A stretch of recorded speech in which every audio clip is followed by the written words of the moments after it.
जय जय श्री राधे, जय श्री कुंज बिहारी, जय श्री हरिदास, हरे कृष्णा। दोस्तों, स्वागत है फिर से एक नई अपडेट के साथ, एक नए वीडियो के साथ आप सभी को हमारे यूट्यूब चैनल में। आज हम सुनाएंगे ठाकुर जी का एक सुंदर सी लीला। दोस्तों, वृंदावन में एक संत रहा करते थे और वो संत पूरे दिन भगवान के नाम जप में मग्न रहते थे और दिन के उपरांत जो भी उनको भोजन के लिए मिलते थे उसी से वो संत अपना भोजन तृप्त करते थे। कभी कभार ब्रजवासी के पास थोड़ा सा कुछ मांग के लाके फिर भगवान को भोग लगा के फिर पाते थे। दोस्तों, वो संत महात्मा को भोजन से ज़्यादा प्यारे थे भगवान की नाम जप। इसलिए जब भी समय मिलता है वो अपने मुख से हमेशा नाम जाप ही करते थे। ना किसी के साथ बोलते थे, ना किसी के पास बैठते थे। वो साधु महात्मा की छोटा सा कुटिया था और उसी से अपना जीवन यापन करता था। लेकिन उसे क्या पता था कि ठाकुर जी उनसे बेहद मोहित हो गए थे। दोस्तों, वो साधु महात्मा एक मैया के पास जाते थे। ये वही मैया है जिसके पास से ये संत थोड़ा सा आटा लेके आते थे भगवान को भोग लगाकर खुद पाने के लिए। और वो मैया के पास थे मदन मोहन लाल जी। दोस्तों, ठाकुर जी कब किस से रीत जाए कुछ पता नहीं है। हर दिन जब वो संत मैया के पास से थोड़ा सा आटा मांगने जाते थे तो घर के अंदर बैठे मदन मोहन जी वो संत को देखते थे और उस संत के ऊपर मोहित हो गए थे। ठाकुर जी उस संत के ऊपर रीझ गए थे। लेकिन ठाकुर जी ये सोचने लग गए कि ये संत को नाम निष्ठा बहुत ज़्यादा है, लेकिन ये संत को ठाकुर जी का सेवा और ठाकुर जी का दर्शन में कोई निष्ठा नहीं है। लेकिन नाम निष्ठा वो संत का इतना सुंदर था, इतना मनमोहक था कि ठाकुर जी वो नाम निष्ठा से ही मोहित हो गए थे। तब ठाकुर जी ने सोचा कि ये संत के मन में नाम भक्ति जैसा ही मेरी सेवा भक्ति और दर्शन भक्ति भी लाना होगा, इसलिए मुझे उसके पास जाना होगा। फिर ठाकुर जी ने, जब वो मैया ठाकुर जी को रात्रि को सुलाकर शयन करवा कर खुद सो गई, उसके बाद स्वप्न में मैया को ठाकुर जी ने दर्शन दिया। मैया के स्वप्न में ठाकुर जी प्रकट होकर बोली, मैया तेरे यहाँ पे जो बाबा आते हैं ना, जो मधुकरी मांगने के लिए आता है। तब मैया ने बोला, हाँ ठाकुर जी, वो संत बाबा तो मेरे पास रोज़ आता है। तब ठाकुर जी ने बोला, देख मैया, कल जब वो संत बाबा तेरे पास भिक्षा मांगने के लिए आएगा तो तूने ना मुझे उसको दे देना, तू मुझे उसके गोद में रख देना। फिर ठाकुर जी की ये बात सुन के मैया तो बहुत रोने लगी। बोली कि प्रभु, आप ऐसा क्यों बोल रहे हो? क्या मेरी सेवा में कोई कमी रह गई कि आप बाबा के पास चले जाना चाहते हो? तब ठाकुर जी बोले, नहीं मैया नहीं, आपकी सेवा में तो मैं बहुत खुश हूँ और प्रसन्न भी हूँ। लेकिन मैया, अब तो अभी और थोड़े दिन के ही रह गए हो। फिर कुछ दिनों में जब आप चली जाओगी, उसके बाद मेरी सेवा कौन करेगा? मैया, मैं तो अपने लिए एक व्यवस्था कर रहा हूँ। मैया, कृपया करके आप कल मुझे बाबा को दे देना। मेरी यही इच्छा है कि अब से मैं वो संत बाबा के पास ही रहूँगा। ठाकुर जी की ये बात सुन के पूरी रात मैया रोती रही। लेकिन क्या करे, ठाकुर जी ने स्वयं आज्ञा दिया था तो मानना ही पड़ेगा। दिन भर मैया ऐसे ही रोती रही। फिर संत आए दूसरे दिन और फिर बोले, मैया मुझे थोड़ा सा भिक्षा दे दीजिए। तब मैया रोते रोते भीतर से अपने ठाकुर जी को लाए और वो बाबा के हाथ में दे दिए और बाबा से बोला, ले बाबा, आप भिक्षा ले लो। तब बाबा ठाकुर जी को देख के बोला, मैया हमसे ये ठाकुर जी का सेवा वेवा नहीं होगा। हम तो ठहरे अकेले संत, ऊपर से हमारा कुटिया भी है बहुत ही छोटा, इनके रहने का कोई जगह नहीं है, हमारा खान पान का कोई व्यवस्था नहीं है। हम तो बस नाम उपासी है, हम तो सिर्फ नाम जप करना ही जानते हैं। ये जो है ठाकुर जी का श्रृंगार करना, स्नान कराना, ठाकुर जी को वस्त्र पहनाना, ये सब काम मेरे से नहीं होगा मैया। ठाकुर जी को 56 भोग धराना, राज पोशाक धराना, ये सब हमसे नहीं होगा मैया। हमसे ये कुछ भी काम नहीं होता है, हम तो बस केवल प्रभु के नाम जप करना जानते हैं। कृपया आप ठाकुर जी से पुनः निवेदन कर दो कि मैं बहुत छोटी सी कुटिया में रहती हूँ। ठाकुर जी की तो 56 भोग लगता है, लेकिन मेरे यहाँ पे तो कोई प्रसादी का कोई व्यवस्था भी नहीं है। और मुझे ये भी पता है कि ठाकुर जी को तो भूख बहुत लगती है, मैं तो बार बार इन्हें भोजन भी नहीं करा पाऊँगा। फिर वो बाबा ने मैया को बोला कि मैया ठाकुर जी से आप निवेदन कर दो कि मेरे यहाँ कोई भी व्यवस्था नहीं है। आप तो बहुत बढ़िया तरीके से ठाकुर जी का सेवा करते हैं, 8 बार भोग लगाते हैं, शयन करवाते हैं, स्नान करवाते हैं, पोशाक पहनाते हैं, सज्जित करते हैं, लेकिन मैं तो ये सब कुछ भी नहीं कर पाऊँगा। मेरे कुटिया में तो ठाकुर जी को कोई सुख नहीं मिलेगा। ठाकुर जी को तो बार बार भूख लगता है, मैं तो खुद एक ही बार पाता हूँ, कहाँ से खवाएंगे ठाकुर जी को। संत की ये बात सुन के मैया ठाकुर जी को वापस ले जाकर उनके सिंहासन में विराजमान कर दिया और फिर संत बाबा को बोला कि संत बाबा आज रात्रि में मैं ठाकुर जी से निवेदन कर दूंगी। इधर रात को सपने में मैया के फिर से दर्शन मिल गया है, फिर से ठाकुर जी मैया के स्वप्न में आ गए हैं। और फिर मैया से पूछा, मैया तुमने क्यों नहीं वो संत को मुझे दिया? तो मैया ने बोला कि आपको 8 बार भोग लगाना होता है, आपका आरती करवाना होता है। वो संत बाबा ने बोला कि वो ये सब कुछ भी नहीं कर पाएंगे, वो तो एक बार भोग लगा पाएंगे, वो भी मुश्किल से, और कोई श्रृंगार भी नहीं कर पाएंगे। इसलिए वो संत बाबा ने बोला कि आपको यहीं पर रहना चाहिए। ठाकुर जी भी जिद पे अड़े हैं, वो भी मैया से बोले हैं मैं जैसे तैसे भी रह लूँगा, लेकिन रहूँगा उन्हीं के पास ही, आप मुझे उनके पास दे दीजिए। मैया वो बाबा मुझे जैसे रखेगा मैं वैसे ही रह लूँगा, अगर मुझे वो सूखी रोटी खिलाएगा तो मैं सूखी रोटी खा के रह लूँगा, लेकिन मैं रहूँगा उसी के पास ही। दोस्तों ठाकुर जी हमसे इतना प्रेम करते हैं, कभी कुछ चीज़ का शिकायत भी नहीं करते हमसे। हम चाहे उनको कैसा भी भोजन बना के दें, कभी कभार तो देखते हैं कि खीर बनाते हैं लेकिन उसमें शक्कर भी नहीं डाल पाते, ठाकुर जी को भोग लगा देते हैं। उसके बाद जब प्रसाद हम खुद पाने लगते हैं तब सोचते हैं कि अरे इसमें तो हमने शक्कर भी नहीं डाला। तो ऐसे होते हैं ठाकुर जी, सिर्फ प्रेम की प्यासी होते हैं। हम जो भी कुछ प्रेम से भगवान को अर्पित करते हैं, भगवान उतना ही प्रेम से सब कुछ ग्रहण कर लेते हैं। ऐसा है भगवान की लीलाएं, ऐसा है भगवान की महिमा। इसमें तो एक ही बात समझ में आ जाता है कि ठाकुर जी अगर आपके घर में विराजमान हैं तो आप जैसे ही सेवा करते हो वो ग्रहण कर लेते हैं, कोई शिकायत नहीं करते हैं। असल में ठाकुर जी का कोई शिकायत ही नहीं होता है, क्योंकि हमारे लिए उनके मन में सिर्फ प्रेम ही होता है। लेकिन हम कितने शिकायत करते हैं भगवान से कि आप मेरे साथ ऐसा क्यों किया, क्यों हुआ मेरे साथ ऐसा, आपने ये क्यों किया, ये मेरे साथ अच्छा नहीं हुआ।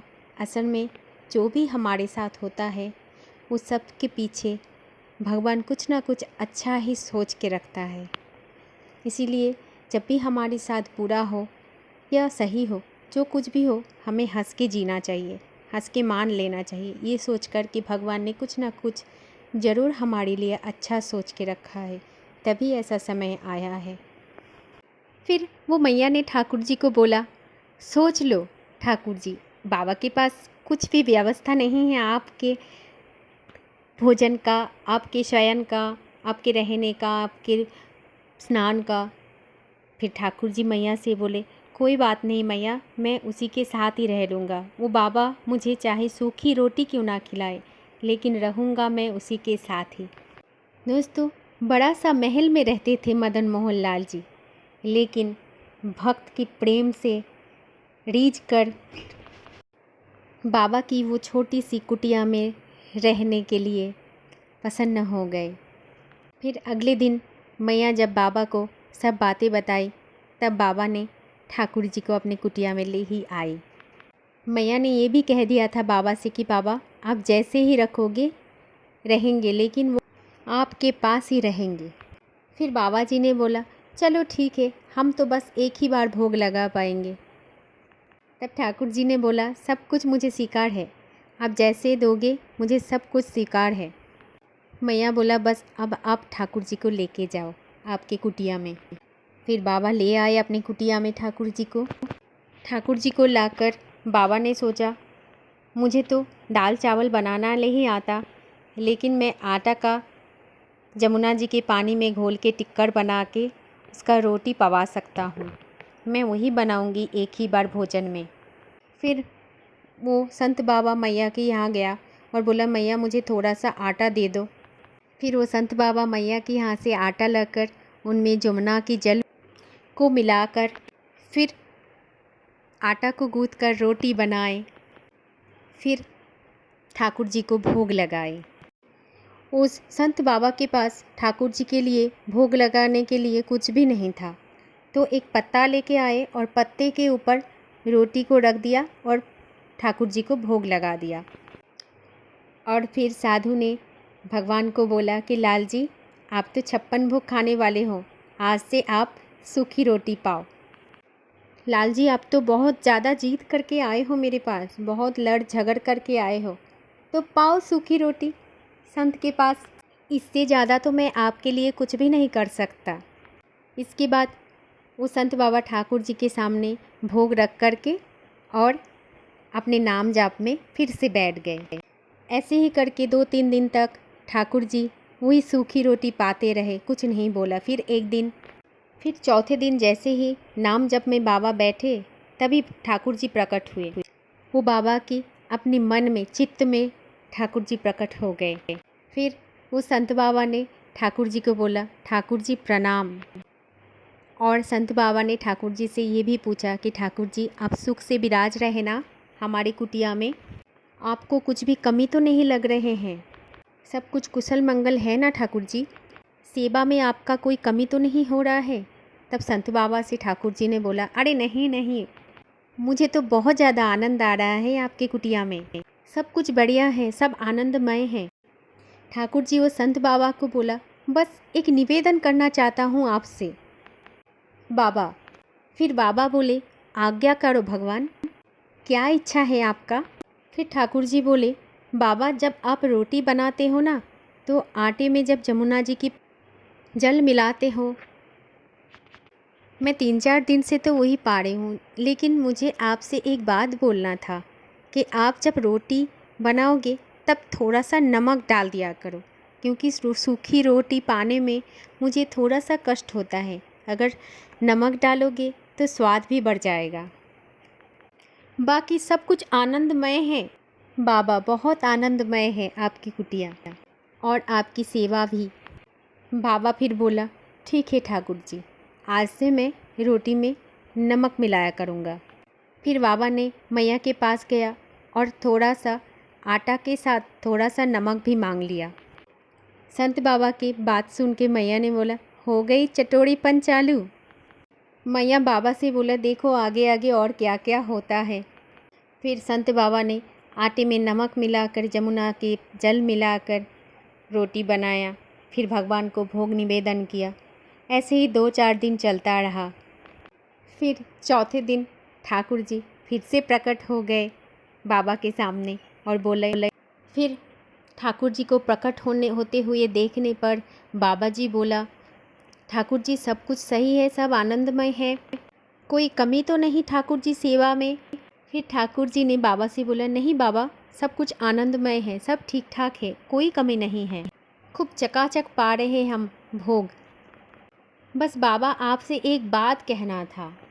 फिर बाबा ने बोला भगवान से, क्या बात है ठाकुर जी?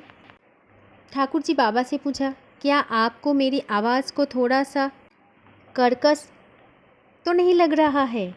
फिर बाबा बोले, हाँ थोड़ा थोड़ा सो तो लगता है, आपकी आवाज़ तो थोड़ा बहुत कमज़ोर सी हो गया है।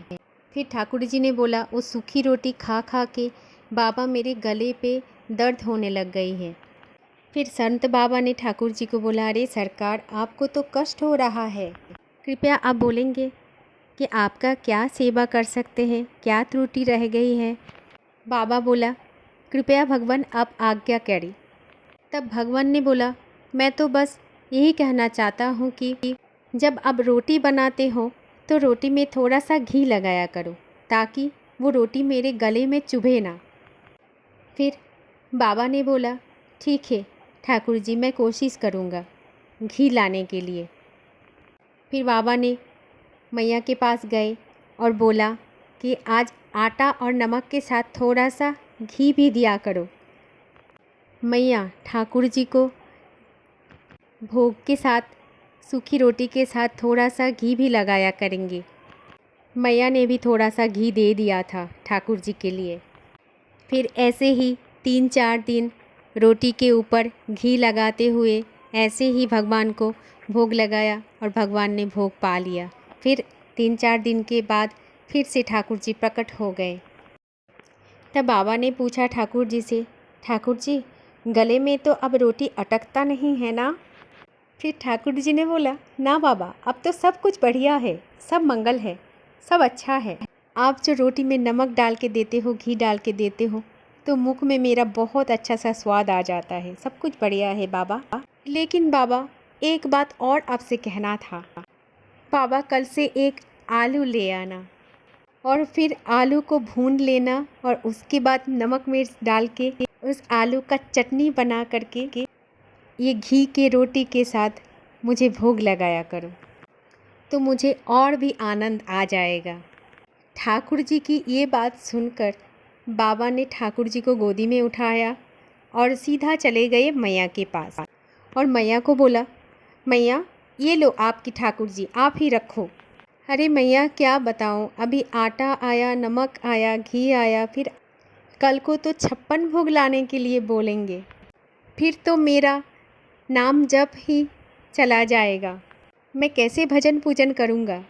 ऐसे बोलकर वो संत बाबा ने जैसे ही मैया की गोद में ठाकुर जी को दिया, ठाकुर जी तुरंत प्रकट हो गए और तुरंत जाके वो बाबा के गले लग गए और बोले, बाबा अब जैसा मर्जी चाहिए मुझे भोग लगाना, लेकिन मैं रहूँगा आप ही के पास ही, चाहे आप मुझे जैसे ही रखा करो, मैं रहूँगा तुम्हारे संग ही। दोस्तों इसे ही कहते हैं प्रेम भाव, चाहे भगवान का हो या हमारा हो भगवान के प्रति। जहाँ पे प्रेम भक्ति प्रेम भाव होता है ना, वहाँ पे कुछ भी चीज़ का कोई मायने नहीं रखता कि आप ठाकुर जी को क्या भोग लगा रहे हैं, क्या नहीं लगा रहे हैं। उनको कुछ नहीं चाहिए, उनको तो बस आपके अंतर का प्रेम चाहिए जो मन से आता है। तो इसी प्रेम के साथ बोलिए, बोलो वृंदावन बिहारी लाल की जय। जय श्री कुंज बिहारी, जय श्री हरिदास। राधे राधे, हरे कृष्णा। अगर आपको आज की कहानी अच्छी लगी तो कमेंट बॉक्स में ज़रूर लिखना और वीडियो को शेयर करना ना भूलिएगा, क्योंकि आपकी एक शेयर से आपके घर के सज्जन भी भगवान के प्रति प्रेम का जागृत करेंगे।